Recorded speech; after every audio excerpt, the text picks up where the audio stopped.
자, 안녕하세요. 북수영 카페 여러분. 자, 오늘은 저번 시간에 이어가지고 그 후기 역사서 관련된 내용을 이제 좀 할게요. 자, 교재 231페이지 펴보세요.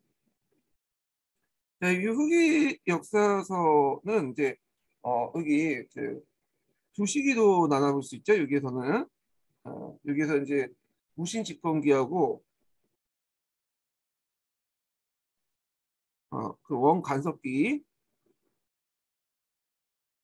요 시기와 그다음에 이제 뭐 성리학이 이제 도입된 이 시기 이렇게 이제 볼 수가 있는데 먼저 이 무신집권기와 이제 원간섭기 때 이제 그 사설을 보면 이 무신정변 이후에 이제 사회적 혼란과 이 몽골 침략 속의 위기 속에서 뭐가 이제 싹트기 시작했냐면 민족적인 어떤 자주의식이 싹트기 시작해요.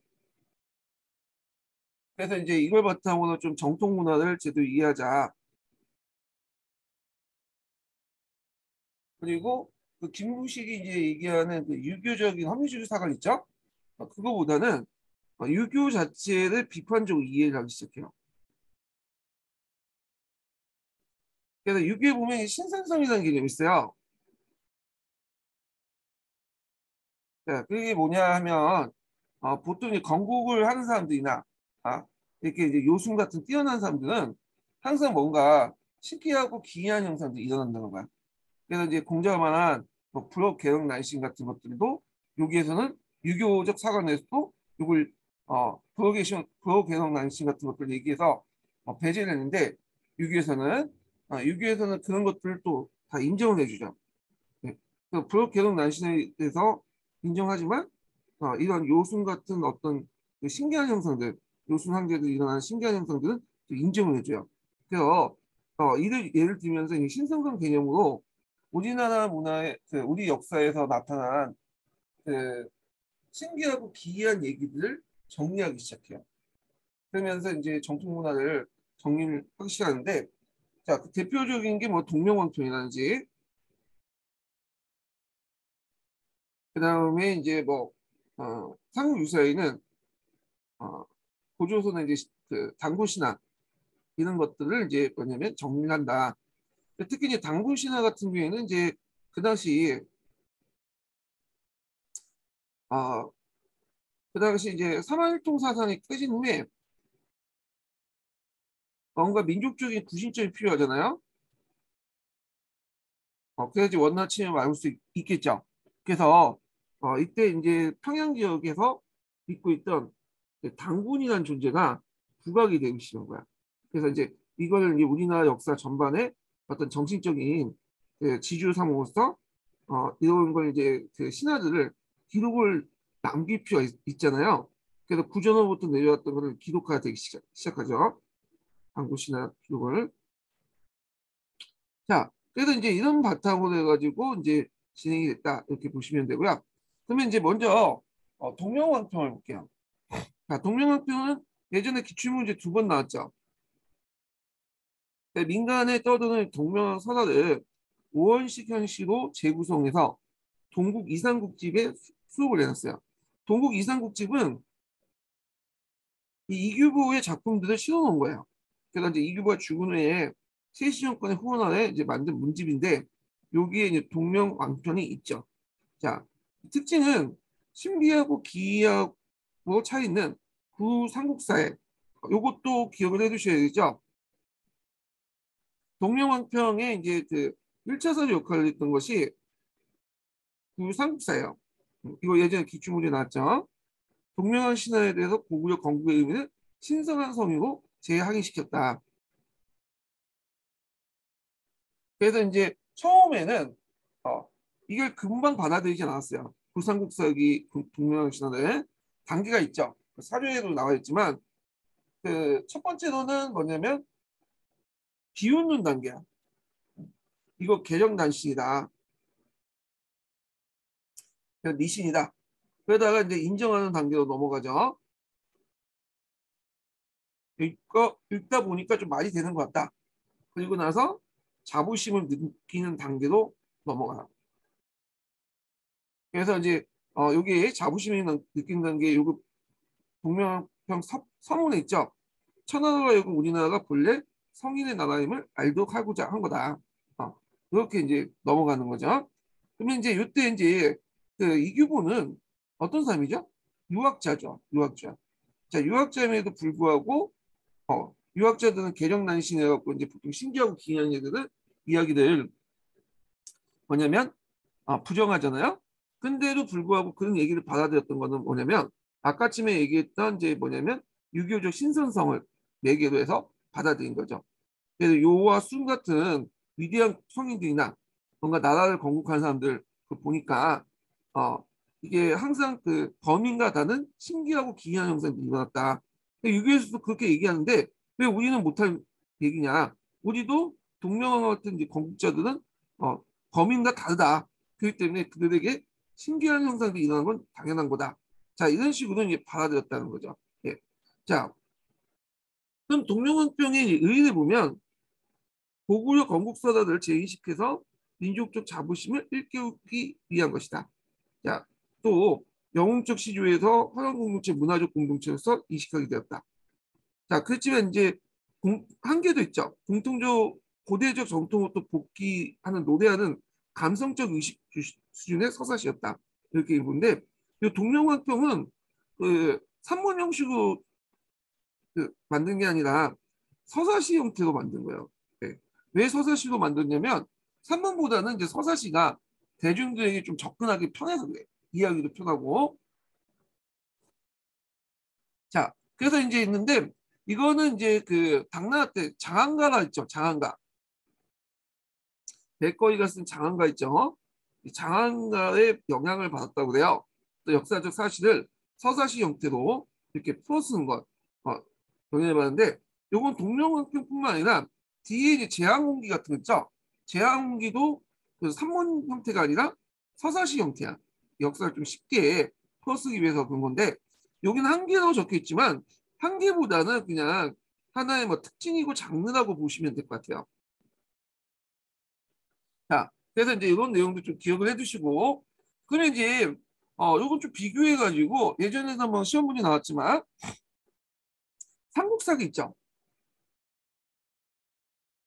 자, 삼국사기 같은 경우에는 이거는 삼국사기는 어, 동명왕 선화를 신어놨어요. 삼국사기도. 예. 그래서 개정난신하고 이제 내세 배제한 게 아니라 신어놨는데 문제는 이제 그걸 신어놓고는 그걸 이제 표현하는 과정에서 뭐냐면 유교적으로 뭐냐면 각색을 내놨죠. 예. 유교적으로 각색을 내놨어. 그러니까 표현 방식도 좀 합리적으로 바뀌고 그래서 이게 이제 좀 약간 그런데 그래서 이런 것들이 좀 약간 뭐냐면 그 동명왕편은 좀 다른 점이에요. 동명왕편은 있는 그대로 구삼국사에 있는 내용을 그대로 신어난 반면에 삼국사기는 구삼국사기 나오는 동명신화를 신어놨지만 유교적으로 각색을 내놨다. 그래서 이제 고대인들의 어떤 심성이라든지 이런 것들을 제대로 알려면 이 삼국사기보다는 이 동명왕편이 좀 더 낫겠죠. 예. 자, 그 다음에 이제 삼국유사를 보죠.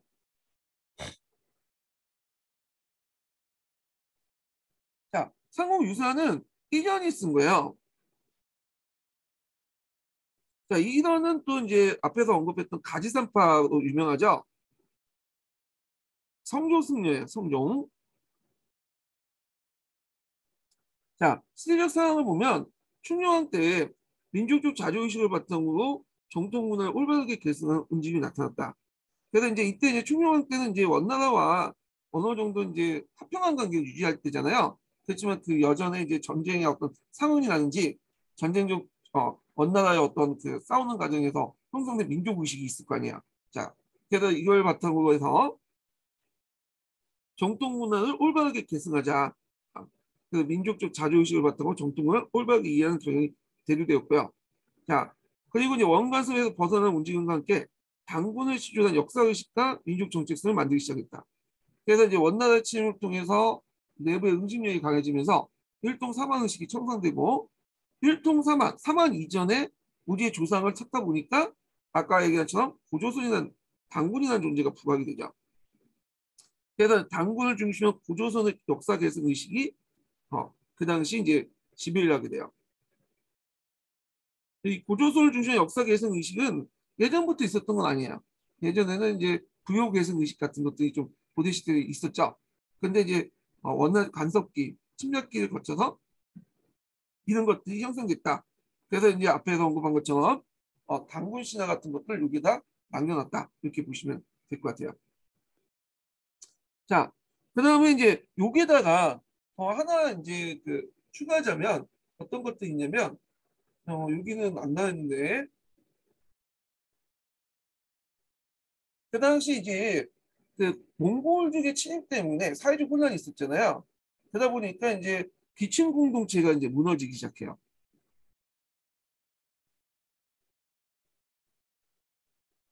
그 예전부터 이제 기층 공동체부터 구조부터 계속 전달됐던 여러 기이하고 기이했던 여러 가지 이제 신화들이나 전설 이런 것들이 제대로 전달이 안 되는 거야. 왜냐면 이거는 구조로 전달되기 때문에 그 공동체 안에서 할아버지가 손자에게 이런 식으로 전달되는데 사회가 붕괴되다 보니까 이게 제대로 전달이 안 되겠죠. 그러다 보니까 이제 정통 문화를 정리하는 과정에서 이런 것도 좀 복구시킬 필요가 있겠다. 그래서 확실하게 이게 뭐냐면 기록으로 남길 필요가 있겠다라는 건 인식을 하게 되는 거죠. 자, 그래서 이런 것도 이제 어떤 시대적 배경이었다. 이렇게 좀 기억을 해두시면 될 것 같아요. 자, 그러면 삼국유사의 목적을 보죠. 자, 삼국유사는 그 몽골과의 전쟁 체험 후에 정통적 유고성과 신성함을 대한 새로운 인식을 통해 고려인의 민족적 자료의식을 갖게 하려고 했고, 그 다음에 이제 이게 이제 이전이 쓰다 보니까 불교적 색깔이 되게 강하죠. 그래서 이제 그 불국토에 입각한 혼란한 사회를 통합하기 위해서 했다. 그래서 이제 불교 교리에 대한 유교 비판에 대해서 불교 정신을 옹호하고 그리고 불국토에 입각한 혼란한 사회를 통합하려고 했다. 자, 이 불국토선은 뭐죠? 자, 불국토선은 우리나라가 예전부터 고려가 예전부터 부처님과 인연이 있는 나라다라는 걸 기반으로 한 거야. 네. 그래서 이제 있는데 자, 이런 목적에 입각해서 했다는 거 좀 기억을 해주시고요. 자, 이 사람이 이제 인연이다 보니까 승려죠. 그러니까 어떤 이제 유교적인 어떤 서술 형식 같은 걸 따르지 않았어요. 예. 그래갖고 보통 이제 교과서나 이제 어떤 그 공무원 교재에서는 이걸 또 뭐라고 얘기하냐면 기사분말체 유사체라고 하죠. 기사분말 유사체라고 하는데 요거 표현은 좀 정확하지 않은 것 같아. 음. 왜냐하면 뭐 기사분말 유사체 형식이라고 하는데 이게 좀 예매하잖아. 그래서 그냥 특정한 형식을 따르지 않았다. 이렇게 보시면 될 것 같아요. 보통 기사분말 유사체라고 하는데 특정한 형식을 따르지 않았다 보시면 되는데 예전에 이제 고승전 체제 고승전이라는 것은 이제 예전에 유명한 승려들의 위인 정기 같은 것도 있죠. 이것을 이제 그 체제를 따랐거나 아니면 야사, 유교적 선행 등 다양한 어떤 그 서술 체계를 취하고 있어요. 그래서 특정한 어떤 서술 체계를 취하지 않았다. 이런 것도 좀 기억을 해주시면 되고요. 자, 그래서 구성을 보면 왕령평, 기인평, 흥평, 탁상평 등 총 9평으로 구성되어 있는데 자, 거기에 좀 눈여겨볼 게 뭐 있냐, 볼 수 있는 게 뭐냐면 그 기이평이야. 기이평. 자, 기이편은 이제 그 뭐라고 적혀 있냐면 이제 이게 기이편 서문이 되게 역사책에 기출문제 나와요. 네. 이 기이편을 뭘 적어놨냐면 보통 유교에서 말하는 이 계적 불연난 시죠. 자, 그 다음에 무징불신 이런 것들을 뭐냐면 비판하면서 유교적 신선성을 바탕으로 왜냐면 우리나라에서 있는 뭐 전설이라든지 신화라든지 이런 것들 기록을 한 거야. 아, 그래서 이제 여기에 이제 뭐냐면 우리가 알고 있는 고조선, 당군조선 있죠? 당군에 대한 얘기도 있어요. 예. 그래서 이제 보통 시험 문제 나올 때 이제 사료 관련된 문제 나오면 요 기편 서문 관련된 내용이 나와요. 내가 왜 이걸 실어놨는가? 그래서 공자가 뭐 개덕 불온난 신, 무징불신에도 말을 했는데도 불구하고 왜 그걸 싫어하는 걸 적어놓은 거야. 그런 것도 있죠. 그래서 이제 이런 적어놓은 이유가 뭐냐면 원래 삼국유사라는 말 자체가 삼국사기를 보충한다는 거잖아요. 그러니까 삼국사기에 빠져 있는 내용들을 여기에다 적어놓은 거예요. 많은 부분이 기입편에. 그래서 이제 이런 측면에서 좀 보셔도 될 것 같아요. 이 삼국유사의 기입편을. 자, 그 다음에 이제 넘어가서 그래서 이제 삼국사기를 보완하기 위해서 삼국유사를 썼잖아요. 그래서 이제 불교적 입장에서 정통 문화를 재확인하고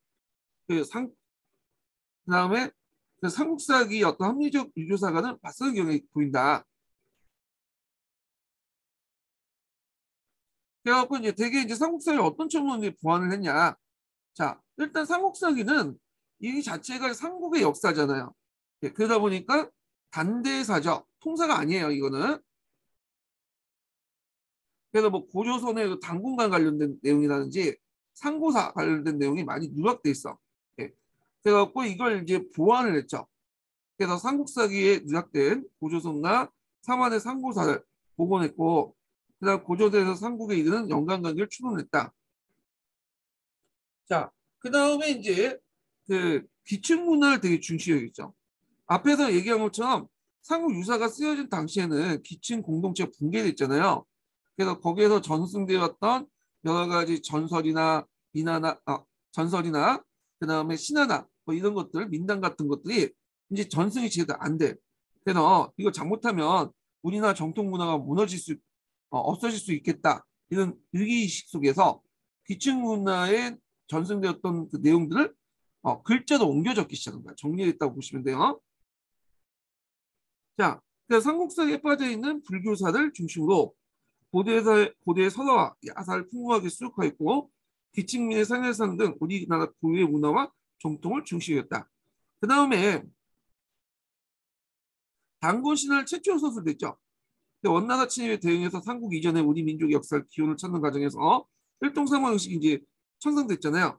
그때 이제 삼한 이전의 존재, 기원의 존재인 단군이 존재했죠. 원래 단군은 이제 평양 지역에서 있었던 이제 일종의 그 지역의 토속 신앙 정도에 불과했어요. 근데 이것을 이제 전 그 국민들이 이제 알리는 전 국민들이 알리는 이제 그 구심점 역할을 하는 민족적 전 국민의 어떤 민족적 구심점 역할을 하는 존재로 부각이 됐죠. 그래서 이련이 그걸 이제 뭐냐면 기록으로 남긴 거야. 자, 이련은 이런 사회적 분위기를 반영하여 구조로부터 전해내온 단군 신화를 최초로 기록했다. 그래서 이제 단군 신화를 최초로 기록했고요. 그리고 그 후에도 이제 단군 신화는 여러 사서에서 언급이 됐죠. 근데 그 뒤에 이제 언급된 그 단군 신화들은 되게 유교적으로 각색이 됐어요. 그러다 보니까 원래 있었던 그 단군 신화의 구전 내용들을 제대로 전달을 못해. 근데 삼국유사는 그것을 최대한 반영하려고 노리겠죠. 물론 이제 삼국유사도 이전이 있었기 때문에 이걸 또 불교식으로 재해석한 것도 있어요. 단어 선택이나 뭐 이런 것들이 불교식 용어들이 좀 있긴 있거든요. 그럼에도 불구하고 지금 현존하는 사서 중에서 제일 뭐냐면 원형에 가까운 단군신을 담고 있다. 이렇게 보시면 될 것 같아요. 자, 그러면 이제 요것도 한계가 좀 있죠. 한계가 뭐냐면 일단은 이년도 이년의 삼국 유사도 삼국사기와 함께 신라 중심 사관이었다. 신라 중심의 불교 정통을 더 중시하겠다. 그다음에 중국 측 사조를 더 신뢰를 했죠. 이 사람이 이제 뭐 좀 특징이 뭐냐면 그냥 사료만 보고 뭐냐면 쓴 것도 아니에요. 엄밀히 말하면 이 사람은 이제 각종 사료를 또 보고 거기에다가 이제 유물 유적 같은 것들을 이제 답살냈어. 해가지고 그걸 또 정리해가지고 거기다 실어놨어요. 검증을 하고. 자, 그래서 이제 중국 측 사료를 더 신뢰했다는 것도 문제가 있지만 일단은 그 중국 측 사료와 여러 사료를 또 같이 봤다. 이렇게 보시면 되겠죠. 그다음에 내용이 되게 상세하고 디테일하고 그다음에 검증 작업을 좀 거쳤어 이 사람도. 그렇기 때문에 이전이 개인이 쓴 게 아니라 그 이전과 그 제자들이 쓴 거 아니냐 이렇게 보는 학자도 있어요.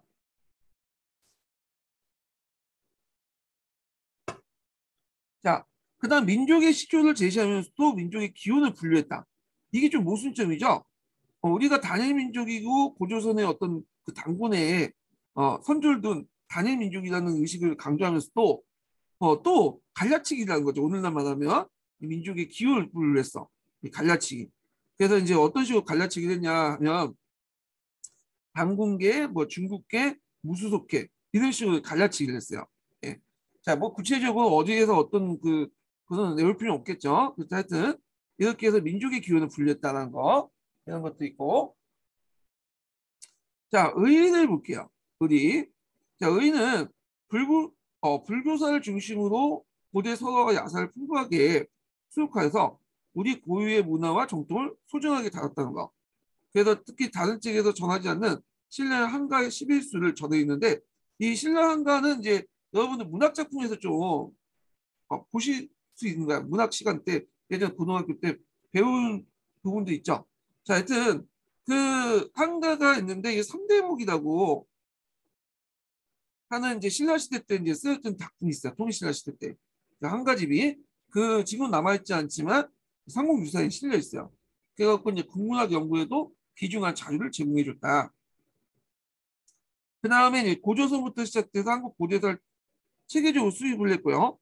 최초로 단권을 우리나라 시초로 기록함으로써 통합된 민족의식을 표출했다. 이렇게 보시면 될 것 같아요. 예.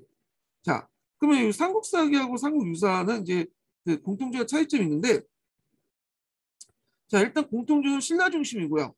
그 다음에 발해사를 이제 거의 기술되지 않았다는 점, 이런 것도 일치하고요.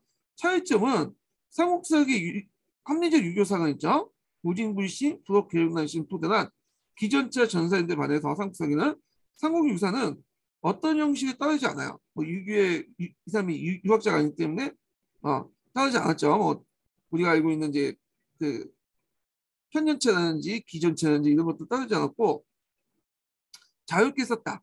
근데 이제 어떤 책에서는 기사분말 유사체라고 이제 얘기하고 있는데 이것도 정확한 표현은 아니에요. 하여튼 자, 불교사를 중심으로 고대에서나 야사를 풍부하게 수록했고 기친민의 생활상 등 우리 고유의 문화와 정통을 소중하게 다뤘다. 자, 이런 것들이 차이점이었다라는 걸 좀 기억을 해두시면 될 것 같고요. 자, 그 다음에 이제 넘어가서 제왕홍기를 보죠. 제왕홍기. 자, 제왕홍기 관련된 내용도 예전에 한번 객관식 기출문제 잠깐 언급됐었어요. 94년도에. 네. 좀 오래됐죠. 근데 나올 가능성이 많아. 이순유가 이제 쓴 건데, 자, 제왕홍기에서 이제 여기 그 서명을 좀 분석을 할 필요가 있어요. 일단 웅기라고 했으니까 이거는 어떤 거냐면 산문 형태가 아니라 서사시 형태예요. 동명왕평처럼 서사시 형태 썼다는 거죠. 서사시. 그 당시 이제 그 역사를 서사시 형태로 쉽게 풀어 쓴 것들이 되게 많았어요. 일종의 장르라고 보시면 돼요. 자, 그 다음에 제와 왕이라는 것을 볼 때 제는 황제죠. 중국의 황제의 역사, 황제에 관련된 내용이고 왕은 그 대비해서 고려의 왕과 관련된 내용이에요. 그러니까 이제 이걸 보면 해석이 여야에 따라서 중국 황제 고려 왕을 동시에 썼기 때문에 중국 황제 또 썼기 때문에 사대적이다. 근데 고려 왕을 좀 중국 황제와 이제 비교해서 좀 우쭈쭈해줬기 때문에 자주적이다. 이런 두 가지 성격이 동시에 공존하고 있다는 거죠. 근데 이제 이거는 그 당시 이순유가 처했던 이제 현실을 좀 봐야 돼요. 네. 그래서 이순유가 이제 어떤 그 상황이 있었냐면 그 당시에 앞에 2년 같은 경우에는 같은 충녕왕 때라도 그 뭐냐면 2년은 그 관리가 아니었잖아요. 승려했기 때문에 자유롭게 글을 쓸 수 있고 또 항정 분위기도 좀 남아 있었어요. 근데 이순유가 이제 있을 때는 좀 약간 이제 전쟁이 끝난 뒤거든요. 그러다 보니까 또 이순유는 유학자잖아. 눈치를 또 볼 수밖에 없지. 중국 몽골에. 그래서 몽골의 눈치를 보면서 썼기 때문에 이렇게 이제 좀 약간 사대적 성격이 있어요. 너무 우리만 내세우면 좀 탄압받을 수 있기 때문에 중국의 황제를 먼저 내놓고 서술하고 그에 비견된 고려왕이란다. 고려에서 이제 고려왕이라고 하면 좀 그런데 우리나라 왕이죠. 그래서 우리나라 역대 왕들의 어떤 업적을 비교하면서 썼던 거야. 그래서 이런 상황을 좀 이해하고 이제 넘어가셔야 돼요. 자, 이 제하옹기는 예전에 뭐와 같이 나오냐면 제하옹기 서문과 같이 나왔어요. 제하옹기 서문. 그래서 요동과 따로이 별도의 한 세계가 있으니 중국과 더불어 뚜렷이 구분된다. 중국의 천리의 땅에 조선이 있으니 강산 형세에 널리 천하의 두루 이름이 알려져 있다. 자, 밭을 갈고 우물 파고 가정에 예의가 넘치는 나라. 중국인이 이름지어 소중하라고 한다. 예. 그래서 중국과 역사가 다른 우리나라 역사가 있다라는 어떤 자각 의식을 바탕으로 해서 글쓴 거죠. 그래서 이 서문 내용도 좀 찾아서 보세요. 예. 서문 내용도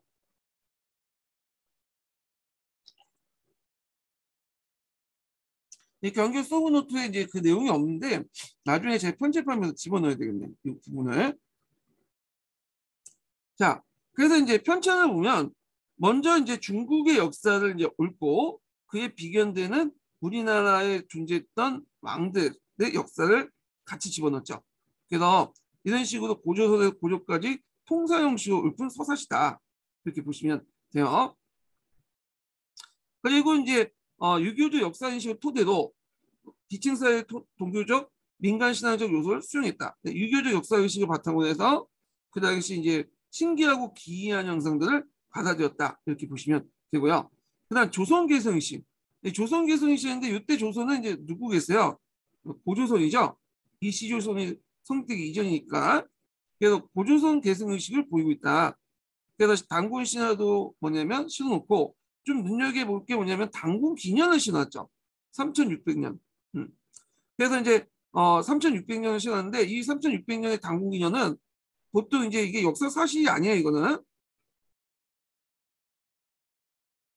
역사적 사실이 아니라 그만큼 단군 조선이 유구성 있고 나름대로 정통성 있다.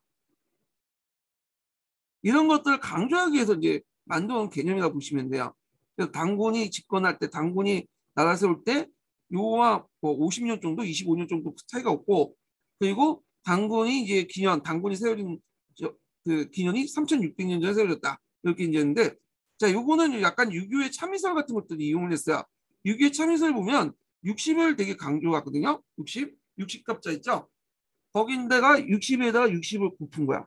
그러면 이게 몇 개, 3600년이 되죠. 네. 그래서 이건 인위적인 숫자일 뿐이고 역사 사실을 반영하지 않는다.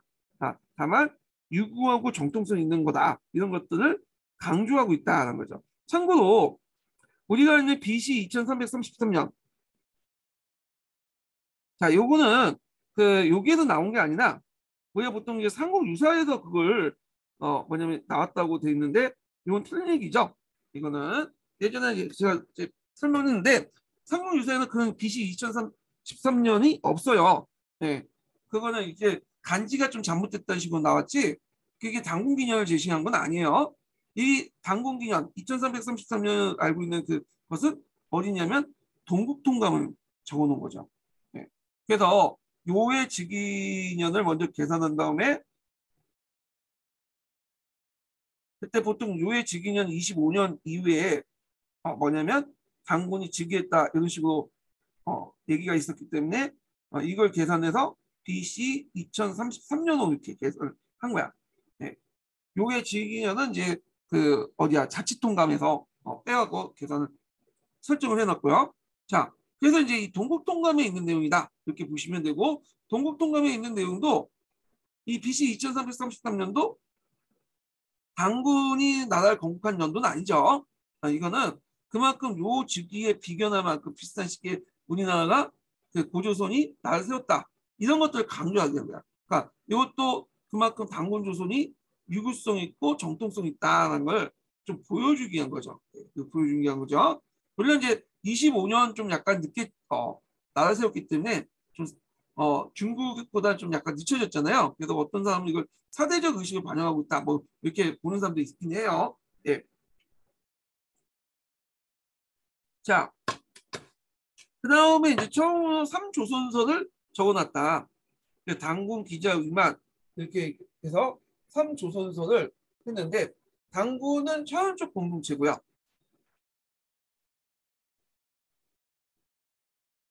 자연적 공동체고 기자는 이제 뭐냐면 문화적 공동체죠. 자, 위만은 이제 뭐냐 민족 생활관을 바탕으로 이제 만들었던 사람이다. 그래서 의미를 뒀죠.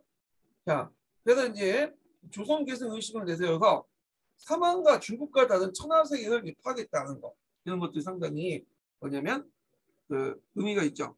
자, 그래서 생활권을 요동지역으로부터 중국과 또 다른 하나의 천하세계로 파악했다.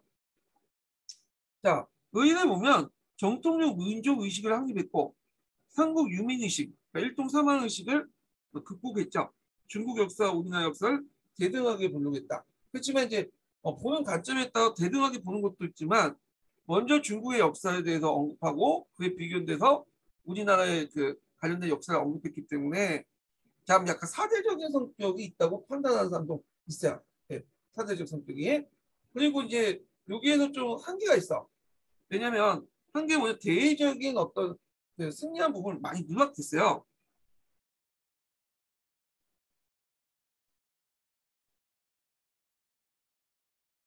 대외적으로 승리한 부분을 많이 누락했다. 대외적으로 승리한 내용들, 싸움 같은 거 있죠. 뭐 고구려가의 수나나 당나라 물리치는 내용들 이런 것들은 빠져 있어. 근데 아까쯤에 얘기했지만 이 책 자체가 워낙 가볍게 이제 쓰여지고 워낙 눈치를 보고 있기 때문에 대외적 승리한 부분, 중국과 싸워서 이기는 내용들은 약간 기록하기가 좀 그랬어. 예. 뭐 그래서 이제 이런 것들은 누락을 시켰다. 이런 것들은 이제 뭐냐면 특징이죠. 자, 그래서 이제 있고 여기 한계가 있네요. 예. 여기 한계에다 여기다 좀 적어놓으시면 되고 그 외에도 이제 한계가 사대론적 명분을 내세웠다. 아파서 제와 왕을 구분했죠. 중국의 역사인 제와 그다음에 우리나라 역사인 왕 이렇게 구분했고 여기 있네. 전쟁에서 승리한 부분을 의도적으로 제시시켰다는 거. 그 다음에 이제 서사시 형식인데 정거 인용을 위해서 서사시 하면서 어디를 바탕으로 해서 기록을 했다는 걸 인용하지 않았다는 거. 예, 이런 것들이 이제 있다는 거죠. 자, 그럼 상공유사하고 제왕국의 비교해 볼게요. 자, 상공유사는 경주 중시의 신라 불교 정통을 소개한 반면에 발해사를 언급하지 않았죠. 그런데 이해와 제왕국에는 유교를 중시한 불교, 도교 문화를 포괄했고요. 발해사를 언급했다는 거. 공통점은 자, 우리나라 역사 시작을 단군조선으로 설정했고 주체적이고 도덕적인 문화 정통을 소수했고요. 민족적 자주성을 강조해서 자부심이 대단했고 우리 역사, 중국 역사를 대등하게 봤다. 그런 것도 있고요. 자, 그 다음에 요 산악하기 전에 하나가 좀 빠졌어요. 예전에 한번 시험 문제 나왔던 언급됐던 부분이 있는데 이게 뭐냐면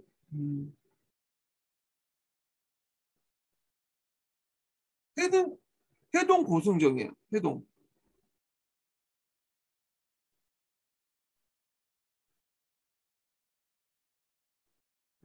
해동이라는 의미는 중국의 입장을 때 바다 건너 동쪽이라는 의미거든요. 그러니까 이제 범위가 좀 막연해.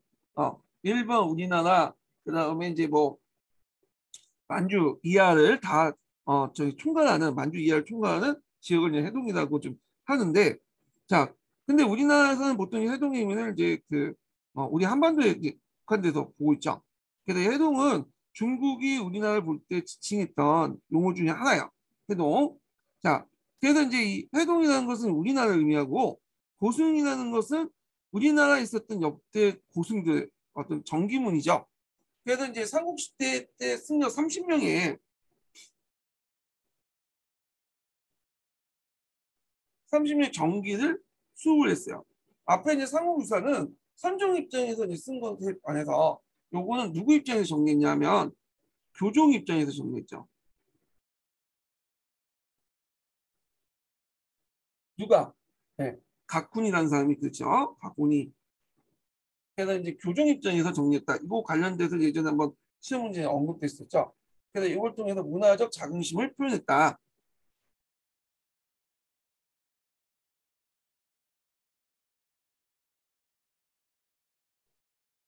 이렇게 보시면 돼요. 자, 그래서 이제 있고 그 다음에 사략을 보자. 사략. 자, 이재현의 사략인데 이재현 사략 관련된 내용은 예전에 한번 기출문에 언급됐었어요. 그 부분이. 자, 이 사략은 김구실의 유교사관을 수용하고 거기에다가 이제 성리학의 어떤 수용 그 이후에 등장을 했던 거죠. 성리학 수용 이후에 등장해서 김구식의 어떤 유교사를 받아들였다. 그 특징인데, 그래서 성리학적인 어떤 명분론, 대의 명분을 되게 강조하는 거야. 그래서 이제 정통의식, 그때 정통의식은 유교적 정통의식이에요. 대의 명분과 정통의식을 되게 강조한 성리학적 유교사관이다. 네, 이렇게 보시면 될 것 같아요. 그래서 신진사 대부에 의한 정통의식과 대의 명분을 강조한 성리학적 유교사관이 대두됐다. 해서 있고, 그리고 김구식의 유교사관도 계승을 했어요.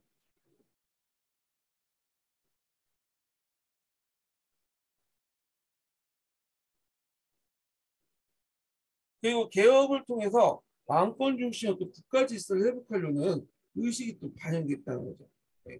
그래서 이제 있는데 요것은 이제 언제 만드냐면 사학은 국민학 6년 때 만들어진 책이에요.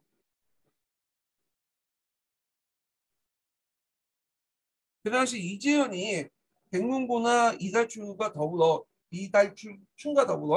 그 태조 이하의 본조사 기전체로 편성했던 일종의 국사야. 그래서 일종의 고려 단대사라고 보시면 되겠죠. 그때 이제 이재현이 태조부터 숙종까지 이제 분담을 집필했고 거기에서 공기와 열전을 서술했는데 완성하지 못했어요. 그래서 지금은 이 사락이 전해지진 않고 있어. 없어요. 네. 다만 이제 사락의 흔적이 어디에서 볼 수 있냐면 그 고려사나 고려사 조류에 보면 사론이 있죠. 고려사의 사론. 사신와이 하면서 그 사관이 쓰는 사론이 있어. 논창 같은 부분이 있는데 이 고려사 논창 부분에 이 사론이 있는 부분이 고려사 사론에 이 사락을 많이 인용을 했어요. 그래서 보통 본 내용은 알 수 없지만 일단 고려사의 사론 부분에 사락을 많이 인용했기 때문에 그 사락의 어떤 그 방향 이런 것들은 알 수 있어요. 그분은 그래서 이제 있고 그 다음에 이제 또 하나가 뭐냐면 고금록이라는 책이 있어요. 이건 원부 호궁이 있었던 책이죠. 네. 근데 이 고금록은 그 고려 초기 때도 쓰여졌던 작품이에요. 그래서 고금록이 박인란이라는 사람이 있는데 요게 고금론을 추가했다고 보시면 돼요. 이 사람이 원래 그 전에 전기대 사람인데 여기에다가 플러스했다. 내용을 첨가해갖고 좀 약간 개정했다 이렇게 보시면 되는 층이죠. 그래서 이제 그 이런 사서라는 걸 좀 기억을 해두시고 자 그래서 이제 있고 그 다음에 뭐 여러 그 사서가 있는데 그 중에 하나가 이제 본조 편량 강목이라는 책도 있어요.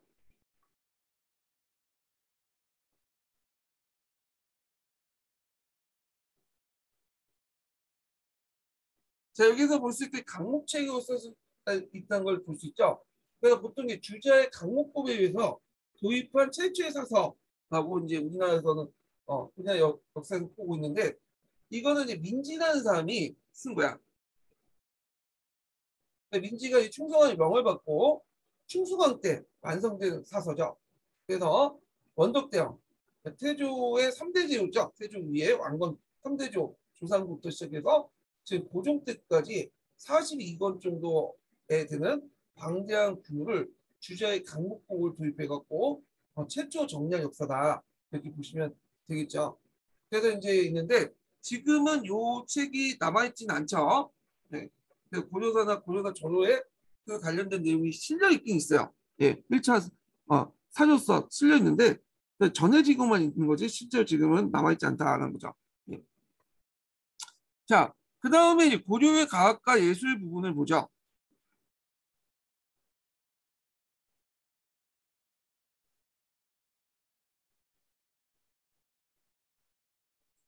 자, 고려의 과학과 예술은 천문 역법이 있는데 뭐 이거는 거의 시험 문제 안 나온다고 보시면 돼요. 그냥 지금까지 기출 분석을 볼 때 천문 간난 간청으로 태산관이 있었고 나중에 성원관으로 이름을 바뀌죠. 전체의 움직임과 천문 영상을 체계적으로 기록했고 중국과 다른 독자적 역법을 계산했다. 이렇게 있고 역법인데 역법은 날짜를 계산하는 방법이에요. 그런데 우리나라는 여기 뭐 독자적 여법을 개선했다는데 뭐 그거는 좀 약간 하나의 의견인 것 같고, 칠정산이 나오기 이전까지는 중국의 여법을 이제 그대로 따랐어요. 예. 그래서 이제 신라 때부터 썼던 당의 성명령을 그대로 수용했고, 충성왕 때는 이제 원의 수신력을 이제 받아들였죠. 수신력은 나중에 이제 좀 중국사 할 때는 설명했지만 이슬람 여법을 좀 받아들인 거야. 그 다음에 공민왕 때는 원의 대통령을 받아들였다. 네. 이렇게 해서 역법을 이제 받아들였고요. 자, 그 다음에 인쇄술을 볼게요.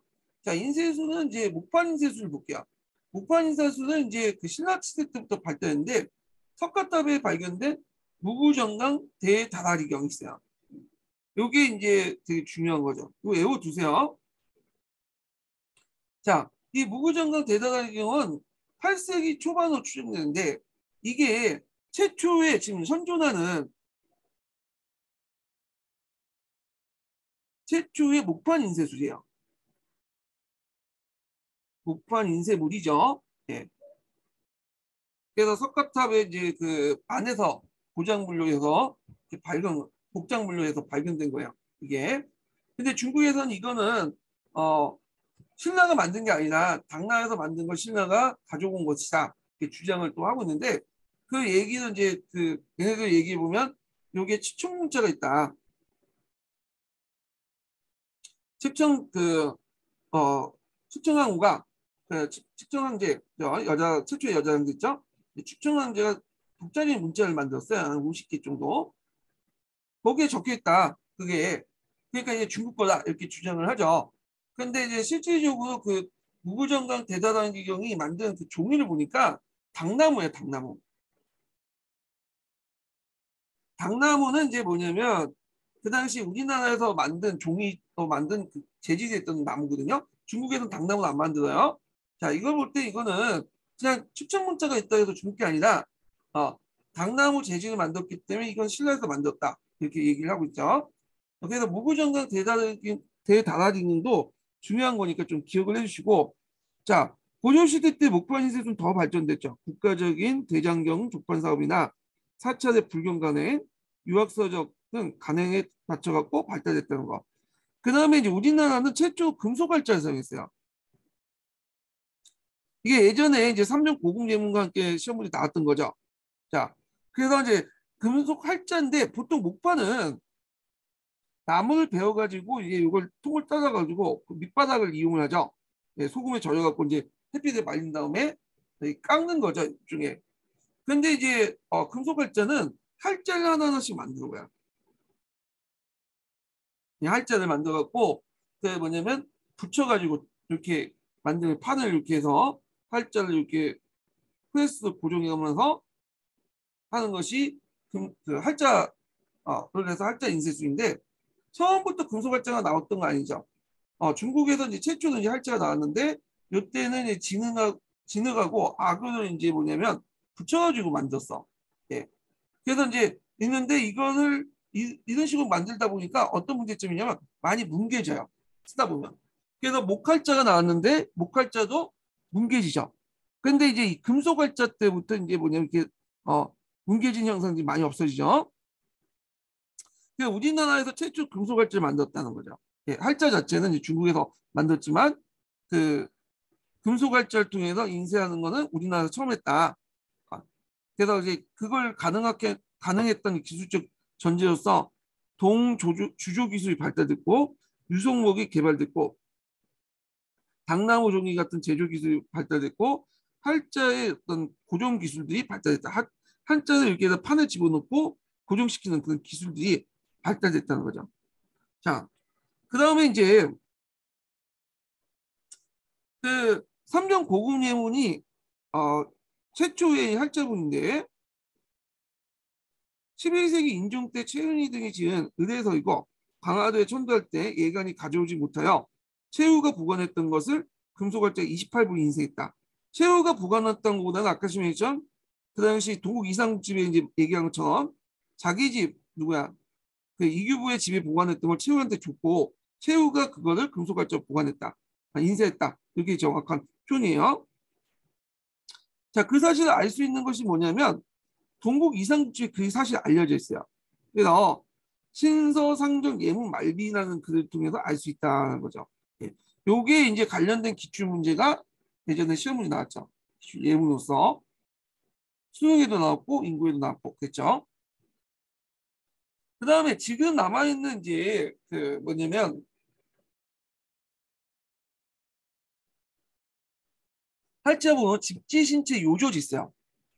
3.90 예문은 지금 없고 직지신체 요조이 있는데 주요 직지라고 하죠 보통. 그래서 이제 현존하는 가장 오래된 금속활자 인쇄본이에요. 인쇄본. 그래서 이제 어떤 사람은 이제 여기 앞에 그 남면 천하상 송종 도간가? 여기 이제 할자본이 지금 남아있다 해갖고 뭐 그렇게 있는데, 요거는 뭐 학계에서 이제 지금 논란이 많고, 그래서 그냥 넘어갔어요, 제가. 그래서 직지신체 요절 같은 게 이제 최초로 오래된 할자본이다. 이렇게 보시면 돼요. 그 내용은 고승 배운이 역대 조사 스님의 법어, 어록 등의 선의 요체를 깨닫는 걸 표현 내용을 뽑아서 두 권으로 엮어서 만든 거야. 그래서 이제 청주 홍덕사에서 금속활자를 인쇄했죠. 그래서 이제 지방사체를 찍은 탓에 좀 약간 미숙한 부분이 많아요. 근데 이제 이게 남아있는데, 근데 아쉽게도 이게 이제 그 뭐냐면 그 두 권 다 남아있진 않고요. 한 권만 지금 있죠. 두 권인데 원래 그 한 권도 우리나라에 있지 않고 프랑스 국립박물관에 있어요. 그래서 나중에 2001년도에 세계기록유산에 등재를 했는데 이게 이제 그 당시 프랑스 대리공사가 우리나라 와가지고 돈 주고 샀어요. 그래서 가지고 나간 거야. 그래갖고 이게 우리나라 돌려달라고 할 수가 없어. 왜냐면 합법적으로 사가지고 매입을 해서 가져갔기 때문에 돌려달라는 어떤 국제법적인 어떤 근거가 못 돼요. 네. 그래갖고 이제 뭐 그 프랑스에서 우리나라 이제 유물 가져간 것 중에 유명한 게 이거 외에도 병행양육 때 가져간 게 있죠. 외교장각 도서. 근데 이거는 우리가 이제 반환 받았죠. 상당히 요청을 했고. 그럼 왜냐 약탈했기 때문에 그런 거고. 요거는 사간 거야. 네. 그래가지고 지금 뭐 우리가 다 돌려달라고는 말하기는 힘들어. 근데 모든 우리나라 그 문화재들이 꼭 우리나라만 있을 필요는 없어요. 세계 곳곳에 있어야지 또 우리나라 홍보 역할을 하잖아요. 그러니까 뭐 그렇게 해서 좀 아쉬운 점도 있지만 홍보한다 그렇게 생각하시면 될 것 같아요. 네, 직지신체 요절. 자, 그다음에 하양무기를 보자. 하약은 최문승이 우왕 때 중국 상인부터 염초 기술을 배워서 습득을 했죠. 그래서 이제 이 하약 무기를 만들기 시작했는데 하약 무기를 만든 거는 외구 때문이에요. 외구들이 이제 뭐냐면 쳐들어오면 얘네들이 뭐냐면 기법이 작은 배를 타고 와서 그 배에 올린 다음에 이제 그 고려궁랑 싸운 다음에 이제 죽이는 방식이거든요. 자, 싸우는 방식인데 이 외구들이 되게 칼을 잘 다루기 때문에 근접전을 해가지고 이길 수가 없어요. 단기 접전을 해가지고는. 그러니까 이제 외구가 오기 전에 고려의 배에 오기 전에 뭐냐면 미리 먼 거리에서 포격을 해가지고 격퇴시킬 필요가 있어. 그래서 하얀 무기를 제작한 거야. 그래서 그 하통 도감을 설치하고 요거 외워두셔야죠. 요거 예전에 기출에 한번 언급됐었어요. 하약 제조를 위한 국가기관을 설치하고 이윤이 하기를 생산했죠. 그리고 하통 방사군을 설치하죠. 하약 무기를 정통으로 다루는 하통 방사군을 설치했다. 그래서 하기 발사 전문 부대를 만들었다. 그래서 이제 최초로 해전에서 하약 무기를 통해서 승리한 해전 있죠. 이 진프 해전이야. 예. 이거 외워 두셔야죠. 우리나라 그 세계 역사상 해군이 해전에서 처음으로 하약 무기를 사용했던 거야. 예. 그래서 화포 사용해서 매선 5천 척을 성멸시켰다. 고려배에 이제 하양 그 대투를 설치해서 이제 물리쳤는데 그걸 가능했던 것은 고려배가 평저선 형태라고 했죠. 하양 대포의 반동을 이겨낼 수 있는 평저선 형태이기 때문에 그게 가능했던 거예요. 예. 자, 하여튼 진포해전 좀 기억을 해두시고요.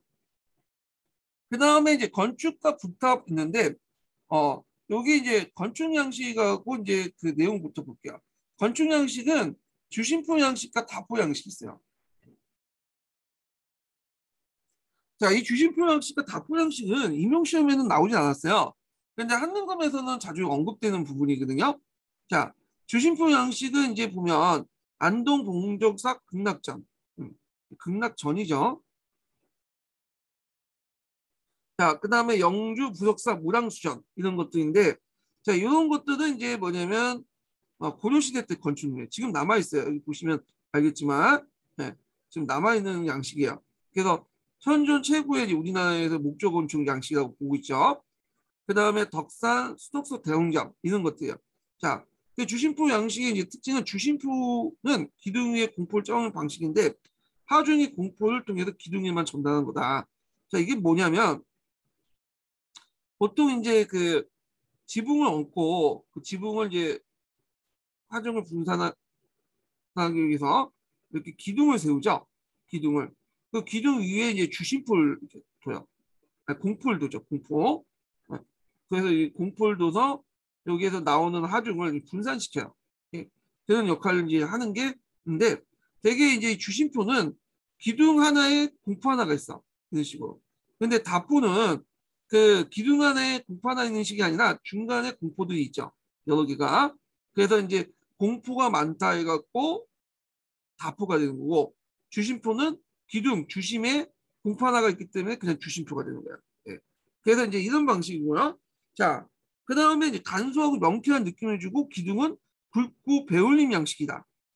배울림 양식은 이렇게 있어요. 네, 이런 식으로. 그래서 이제 이런 식으로 이제 평범하게 이제 기둥을 둔 게 아니라 약간 밑에가 좀 불룩하게 중간 단계가 불룩한 형식으로 둔 것이 배울린 양식이죠. 엔타시스라고 하죠. 보통 이제 유럽에서는. 그래서 이제 우리가 아는 파르테나 신전 같은 것도 배울린 양식이에요. 배울린 양식의 특징은 뭐냐면 이렇게 주변에 이렇게 약간 불룩하게 둔으로써 하중을 분산시키는 역할도 있고요. 그 다음에 지진할 때 내진 설계 정도의 역할도 한대요. 무너지지 않게. 그 다음에 겉으로 보기에 이제 뭐냐면 멀리 보기에 이게 이렇게 평범하게 만들면 미간상 이런 식으로 이렇게 쭉 들어가는 식으로 이제 보이기 때문에 약간 이제 뭐냐면 두툼하게 만들어야지 멀리서 볼 때 평범하게 이렇게 보일 수 있어. 네, 이렇게 이런 식으로. 자, 미간상 이유로 해갖고 배우는 양식을 딱 이런 특징이 있다는 것 좀 기억을 해두시고. 자, 다포 양식을 보죠. 다포 양식은 대표적인 건물은 선불사, 웅진전, 그다음에 항주, 소재, 신원사, 보강전 등등이 있고인데 다포는 기둥 위에뿐만 아니라 주심 위에뿐만 아니라 기둥 사이에도 이렇게 공포를 쫙 올려요. 예. 그래갖고 이제 하중을 더 분산시키는 거죠. 이건 이제 다포를 왜 만드냐면 이 주심표 같은 경우에는 이게 지붕이 단순해요. 보시면 알겠지만. 근데 다포는 지붕이 되게 크거든요. 지붕이. 예. 지붕이 크고 이것도 이제 기둥을 올린 다음에 기둥을 짜는 방식이 아니라 밑에서 이제 기둥을 짠 다음에 다 만들고 나서 올리는 방식이야. 그래갖고 이제 경복궁의 긍정전이나 뭐 그런 거 보면 되게 크잖아요. 자, 이런 것들은 다 짜맞추고 미리 만들어 놓고 이제 조립식으로 올리는 방식으로 하는 거야. 그렇기 때문에 너무 지붕이 크기 때문에 그 하중을 견딜 수 있는 부분도 분산시킬 수 있는 부분도 많아야 되겠죠. 그래서 이 중간에 다포들 많이 듭니다. 다포들. 그래서 되게 다포 양식들은 그 주심포 양식보다 건물 규모가 더 크다. 그리고 지붕도 크고요. 예, 이런 특징을 갖고 있다는 거죠. 요게 이제 중간에 이제 공포 관련된 내용인데 뭐 이거 보세요. 뭐 건축학적으로 있는데 일단 보고 자 석탑을 보자. 석탑. 자 고려시기 때 석탑은 신라 양식 일부 독자적인 조형 감각 다각 다층상이 유행됐다. 통일신라 시대 때는 3층 땅이 유행했잖아요. 그런데 고려시대 같은 경우에는 이 다각 다층상이 유행했어요. 그러니까 전기 때는 이제 월정사 8각 9층탑이 유명하죠. 이건 원나라가 송나라 양식을 하는 거야. 송. 그 다음에 예전에 한번 기출에 언급됐던 것이 뭐냐면 경청사 10층 석탑이야. 자, 이거는 이제 원의 영향을 받은 목축 건축 양식이라고 하는데 이건 석탑인데 목축 건축 양식에 영향을 받은 거예요. 원의 영향을 받았던 게 이제 남아교 있죠, 남아교. 이 남아규의 영향을 받았어요. 그래서 이제 그걸 알 수 있는 게 뭐냐면 지금 사진이 없어서 이제 못 보여드리는데 거기 사진 그 보면 경충사 10층 석탑 보면 그 밑단이 이 밑단 있죠? 이게 탑의 밑단이 4층 4단으로 구성돼 있어. 반듯하게. 요거는 이제 남아규 양식이야. 그래서 이제 이게 이제 나중에 원각사지 10층 석탑에 영향을 주죠. 원각사지 10층 석탑. 이것도 뭐냐면 조선시대 때 이제 조선시대에 세운 건데 경칭사 10층 석탑 원의 영향을 받은 그 원각사지 10층 석탑도 여기에 영향을 받았다. 경칭사지 10층 석탑에. 자, 그래서 이제 이게 10년도 기출문이 나왔으니까 좀 기억을 해두시고요. 자, 그 다음에 기록 때 사치 생활을 충족하기 위해서 이제 발전된 것이 청자와 공예예술이죠. 그래서 대표적인 고려작이에요. 고려작이. 고려시대 때 만든 작인데, 자, 고려작기와 관련된 내용이 고려 도경에 있어요. 이 서금이 쓴 고려 도경인데, 이거 예전에 기출 사료죠. 예, 고려 도경 자체도 이름을 외워두시라고 했죠. 이것도 예전에 기출 문제 언급됐었어요. 그래서 신라 발해의 정통적 기술과 송의 자기 기술을 수용했고 독자적인 경제를 개척했다. 12세기 때 중엽에는 상급청전을 만들었고요. 상급청전은 이제 도자기의 그 문양이나 이런 것들을 삽입하는 방식이죠. 예. 그래서 이제 상급법이 적용됐고 그 다음에 원간석계 상급청자가 태조되고 고려 말기 때는 이제 분천사기가 등장했다. 뭐 이런 것들인데 한번 보시고 자, 그 다음에 금속공예와 뭐 나전치기 공예도 발달됐다. 예. 이 내용들 보시면 될 것 같아요. 그래서 금속공예에서 이제 음리사 기술 있죠? 거기 안에 금속 안에 금속 표면 안에 여기 안에 이제 뭐 은으로 집어넣어가지고 뭐 틈을 내갖고 은을 집어넣어서 문양을 만드는 기술이 있는데 이게 음리사 기술이야. 이 음리사 기술은 상가청정에도 상가법에도 이렇게 적용됐어요. 자, 그래서 이제 이렇게 해서 한번 고려사 관련된 내용을 이제 봤고요. 첫 번째 인증번호 알려드릴게요. 첫 번째 인증번호는 76번이에요. 네, 첫 번째 인증번호는 76번입니다. 예. 자, 그래서 이렇게 이제 끝나고 좀 이제 있다가 쉬고 기출문제로 넘어갈게요. 기출문제로. 예, 중세사 기출문제 분석을 다음 시간에 하겠습니다. 좀 쉬고 할게요.